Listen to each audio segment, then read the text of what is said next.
myself. I tried to be a hero. The money we bring the And that was the worst mistake of my life. I am trying so hard to get what?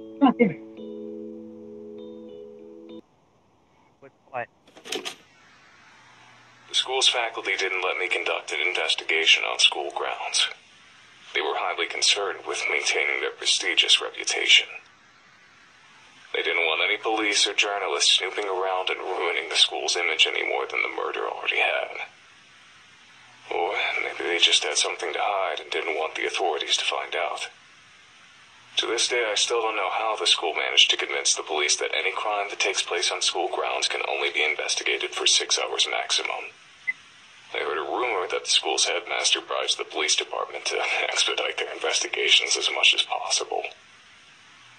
There were a lot of unsavory rumors about the school's headmaster, but none of them proven to be true. Because I couldn't work around the school, I used to gather information by interviewing students outside of the school gate when they entered or left the school. It was at this point in time that I noticed a peculiar girl who was quite obviously stalking one of her seniors. I decided to keep my eye on her, and before long, I began to observe some disturbing behavior from her.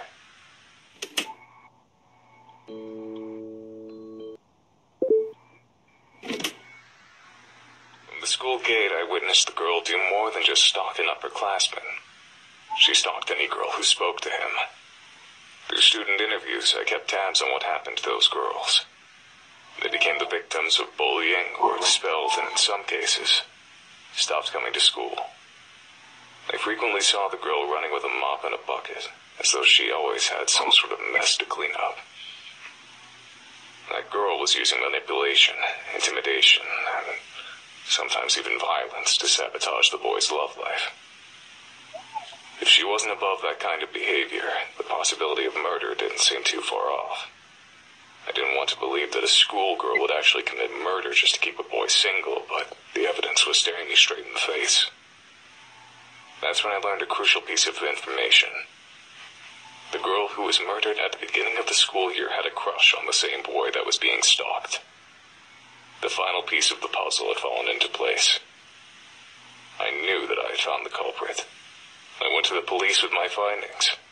Took a lot of talking, but I was eventually able to convince them to take the girl into custody.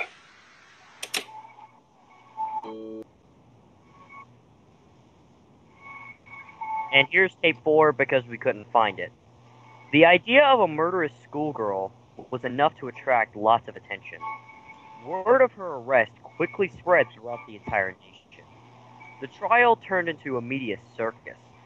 I became a celebrity practically overnight. I didn't want to be a public figure, but I did want my investigation skills to be recognized. I hoped that all the attention would boost my career. As it turns out, I was dead wrong. That manipulative little schoolgirl put on the best act I've ever seen. She cried nonstop, feigned ignorance at every opportunity, and had an excuse for every accusation leveled at her. The court fell in love with her. The media fell in love with her. The entire damn nation fell in love with her. She called me a dirty pervert who enjoyed leering at schoolgirls. She called me a fame-seeking yellow journalist. She claimed I only accused her of murder for sensational headlines, and the court fought every word of it. The day the judge declared her innocent, the entire country celebrated like it was a damn holiday. That's the end of tape. God damn. From that day forward, I was a national disgrace. I was known across the country as a lecherous journalist who stalked schoolgirls and tried to throw a girl in prison to boost his own career. I saw disgust in the eyes of every person who looked at me. My house and my car were vandalized every day for weeks. Needless to say, I was never able to work as a journalist again. The police department that arrested the girl was also the subject of national criticism. They were accused of being incompetent fools who would arrest anyone without sufficient evidence. And for since then, the police in that town have been extremely lenient in an attempt to repair their reputation, and don't want to go anywhere near the local high school except for extremely brief periods of time. But the worst part of the entire experience didn't come from the media or the public.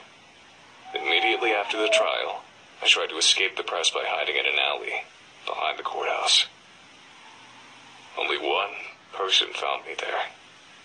It wasn't a journalist or a reporter. It was the girl that had just been declared innocent. I'll never forget her face that day. She was smiling, but her eyes were blank, empty, soulless, like a doll's eyes. She looked like she didn't have a single ounce of humanity in her entire body. With that smiling face, she said to me, "It would be very easy to make your death look like a suicide. Don't ever cross me again." She turned around and left without another word. Holy shit. That all the tapes you found? My life was a living hell for about a year, while the trial was still fresh in people's minds. Eventually, the hatred subsided, but it never truly died. There was always someone who recognized me, no matter how much I tried to change my appearance. Finding employment was nearly impossible. I drifted between part-time jobs and spent my free time drinking to ease the pain of becoming the national punching bag. It was around this point in time that I met my future wife. I still don't understand what she saw in me. I was an absolute wreck, not to mention the laughingstock of the entire country. But as soon as we met, she wanted to spend every waking moment with me. She wouldn't let me out of her sight, and got possessive if another woman so much as looked at me. I quickly came to depend on her for everything. It wasn't long before I couldn't live without her. I certainly wasn't in any state to take care of myself. I was like an adult-sized baby, helpless and vulnerable. Who knows? Maybe that's what she was attracted to. Maybe she just wanted to experience the sensation of owning a person. Maybe she wanted to keep a human pet. Maybe all she wanted was someone who she could emotionally depend on. Even after all these years, I don't understand why anyone would waste their time with a man like me. But none of that mattered. Despite all my flaws, she accepted me. And that's all I needed. We got married about 6 months after meeting each other.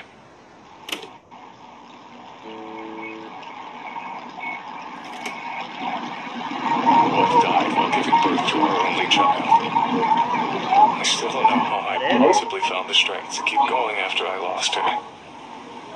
I was completely dependent on her for absolutely everything. I could barely take care of myself, much less a baby. Somehow, I managed to make it through those years. But even after all this time, I'm still a deadbeat drunk who can't hold down a job. It was very difficult to love my own infant daughter, knowing that my wife was dead because of her. I'm pretty sure I was a horrible father. She practically had to raise herself. I never tried to spend much time with her, or learn about her interests. Even now, I don't think I know very much about her. I don't even know what kind of person she's turned into. I don't even know what her everyday life is like. I know that she spends all of her time on her computer.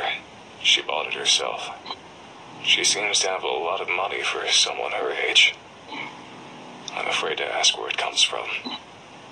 Sometimes she comes home with blood on her clothing. I can't tell if it's her blood or someone else's blood. I try to stay out of her business. It's partially out of respect for her privacy, but it's mostly out of fear.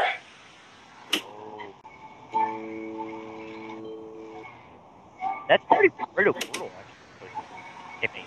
I've never told anyone about any of this.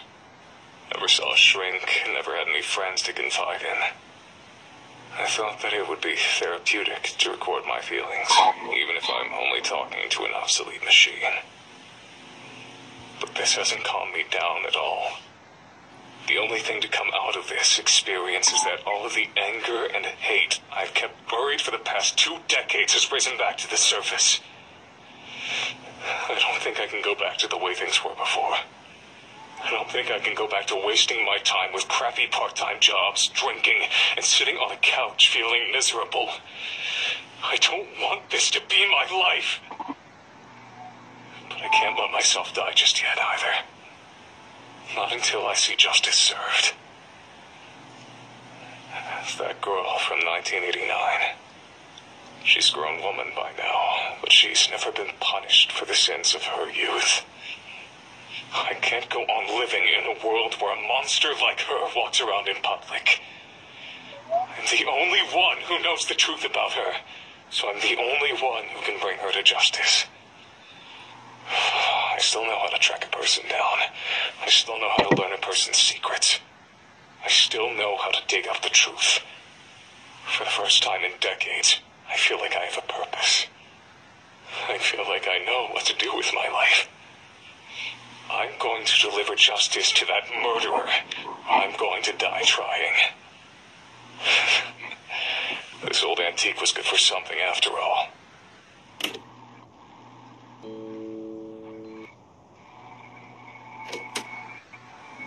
I found her. It wasn't hard.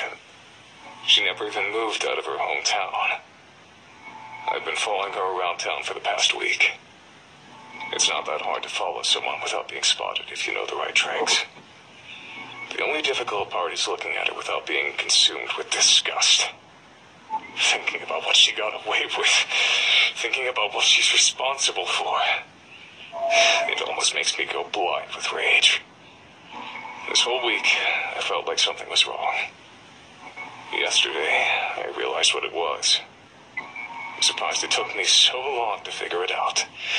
She suddenly changed directions while walking, or linger in one place for seemingly no reason. I recognize that behavior. It's my own behavior. I know what she's doing. She's stalking someone. It didn't take me long to figure out who her prey was. A young woman just out of high school. I don't know what she's done wrong, but she's clearly marked for death. She'll be dead within a week if I don't do something. I want to warn her that a killer is stalking her, but I can't repeat the mistakes of the past. In order to convict this monster and send her to prison, I need firm evidence that she's a murderer. If I save this young woman's life, I won't have any evidence. I have to let her die. And I have to be there when it happens, filming her murder. It's the only way to get the evidence I need. The only way to make sure that justice is served. But is this really justice? Letting a woman die? If I don't get this monster arrested, then there will only be more victims in the future. So letting her commit murder one last time is the right thing to do. Isn't it?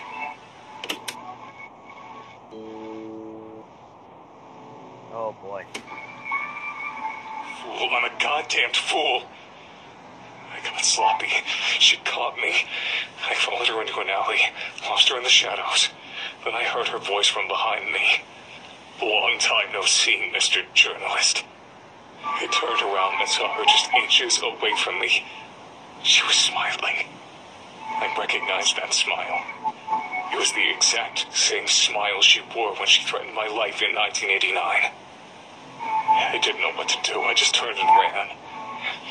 I've broken a truce that lasted almost 3 decades. She knows I was after her. There's no way she'll let me live. I'm doomed. I can't go to the police. I'll sound like a babbling lunatic without evidence, and right now I don't have any. Even if they do listen to me and investigate her, they won't find anything. My only option is to leave town. No, it's worse than that. I have to leave Japan altogether. I searched for you, but I couldn't find you. I can't wait for you to come home. I have to leave immediately. I'm going to gather all of the recordings I've made so far and put them where I know you'll find them. That way, at least you'll know why your father disappeared so suddenly. I only hope that she doesn't try to get revenge on me by harming you. I don't know when I'll be back. I don't know if I'll be back. I don't know if she's willing to cross oceans to hunt her prey. If she is, I'll try to lure her into a trap, try to expose her true nature in front of the police. It's my only hope. I know you can take care of yourself. If I had more time, there's so many things I'd say to you, but I can't. Not now. Stay safe. I love you.